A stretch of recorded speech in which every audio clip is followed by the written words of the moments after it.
Greetings from Bath.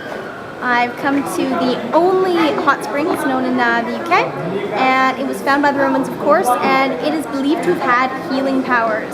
All the minerals and the bubbling and, you know, just being in such a remote place, I can understand why they would have believed it for so long.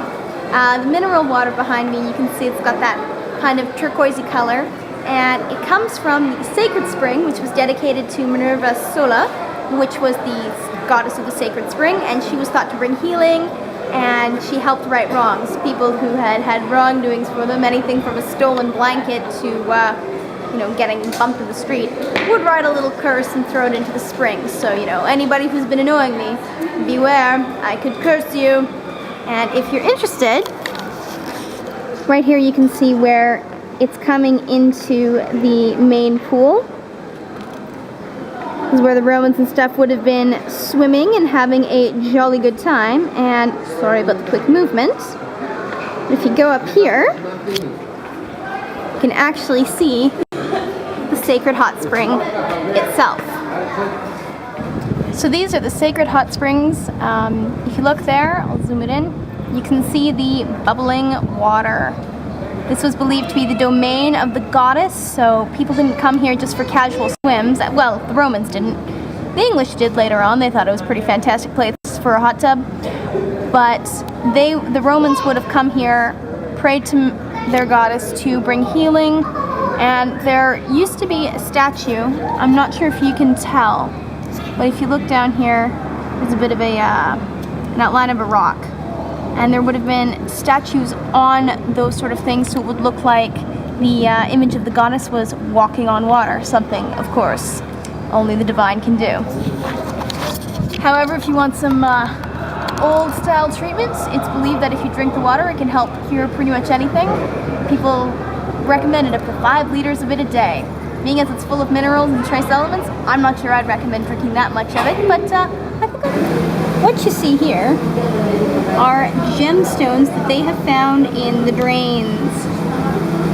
Now, some of them may have been offered to the goddess. However, most of them probably weren't a willing offering.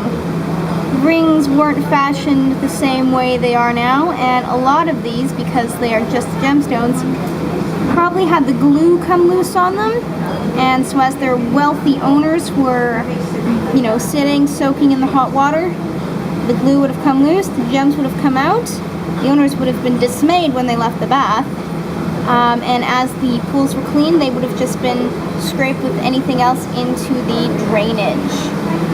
Most of these are signet rings, so you can see an example here. So these would have been owned by fairly wealthy people.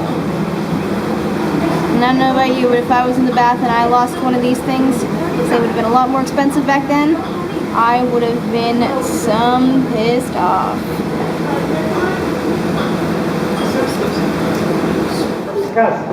Here we have the hypocausteria. This was essentially a sauna, but what happens is, you see all these pillars, there would have been a floor on top of all of them, and over there, I'll zoom in a bit, is where the furnace was, so you could see through that hole there. They would have thrown in the wood, charcoal, whatever fuel they're using to heat it up. The hot air would go between the pillars, under the floor, and through vents in the walls and up through a chimney. And this would have kept the room extremely hot. You would have needed like a towel to sit on and sandals to walk on, but you would have sat in there, sweat out all the toxins in your system, and would have been a great place to relax. You could make it steamy by just bringing in some cold water. Downside, though, was anybody who had to maintain it. Naturally, that would have been slaves. If you were tiny, that meant that you got the unpleasant job of going and maintaining this, cleaning it out.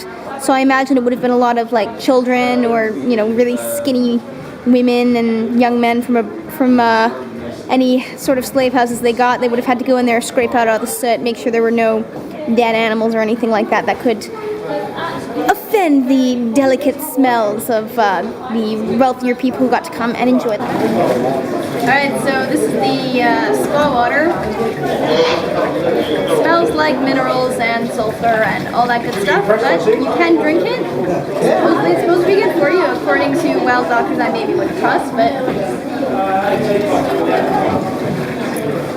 Yeah, it tastes like water that's had, you know, pennies soaking in it. Not my thing, but whatever floats their